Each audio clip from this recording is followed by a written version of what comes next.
আসসালামু আলাইকুম। আজকে আমি নবম দশম শ্রেণীর ঢাকা বোর্ড ২০২২ সালে আসা একটি সঠিক উত্তর সমাধান করে দেখাবো। এটা হচ্ছে সেটের অধ্যায়ের x belongs to z যেন, অথবা এটাকে বাংলায় বলা হয় যেন, আর ইংলিশে বললে such that x² - 9 = 0।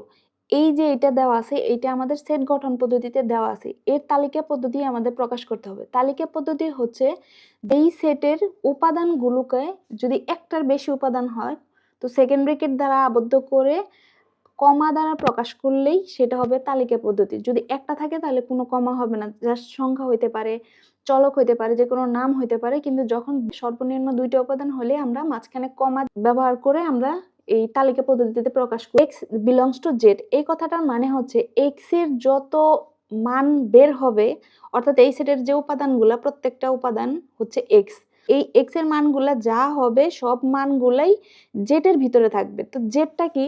জেড হচ্ছে সকল পৃথিবীতে পূর্ণ সংখ্যার সেট, অর্থাৎ জেড ইকুয়াল যদি তুমি করো, সেই সেটটা হচ্ছে যে ঋণাত্মক সংখ্যা আছে কতগুলো, ধনাত্মক সংখ্যা আছে কতগুলো, পূর্ণ সংখ্যা আছে এইটা আসলে বলা সম্ভব না, তো কারণ এটা তো অসীম। তো আমি একটা মান দিলাম, যেমন -2, -1, -2 কিন্তু -1 এর চাইতে ছোট, তো ছোট হিসাব করে আমি প্রথমে সিরিয়াল করলাম, আর 0, আর এরপর হচ্ছে 1, 2, এভাবে 3, 4 যত পৃথিবীতে ধনাত্মক সংখ্যা আছে, অর্থাৎ পূর্ণ সংখ্যা, কোনো ভগ্নাংশ না কিংবা কোনো দশমিকের সংখ্যাও না, এটাকে বলা হয় পূর্ণ সংখ্যার সেট, যেটাকে জেড দ্বারা প্রকাশ করা হয়।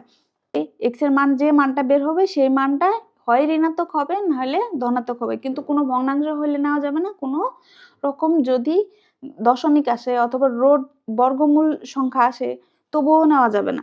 মাইনাস, এটা ছিল একটা শর্ত। আরেকটা শর্ত x² - 9 ইকুয়াল আমাদের 0 দেওয়া আছে। তো এইখান থেকে আমরা কিন্তু x² ইকুয়াল x এর মান বের করতে পারি। তাহলে এই 9টা এই পাশে দিয়ে দিব, মাইনাস ছিল প্লাস হয়ে যাবে, +9 দেওয়ার কোনো প্রয়োজন নাই। x যদি স্কোয়ারটা উঠাই দেই তাহলে কি হবে, +-√9 হয়ে যাবে, কারণ যখন আমরা বর্গমূল করি তখন কিন্তু এই প্লাস মাইনাসটা হয়। কেন প্লাস মাইনাস আমি এখানে দিলাম, কারণ হচ্ছে যে x এর যে মানগুলা বের হবে সেই মানগুলো প্লাসও হবে আবার মাইনাসও হবে, কারণ আমাদের যে জেড এর একটা লিমিট দিয়ে দিচ্ছে, পূর্ণ সংখ্যা হবে, সেটা ধনাত্মকও হইতে পারে ঋণাত্মকও হইতে পারে।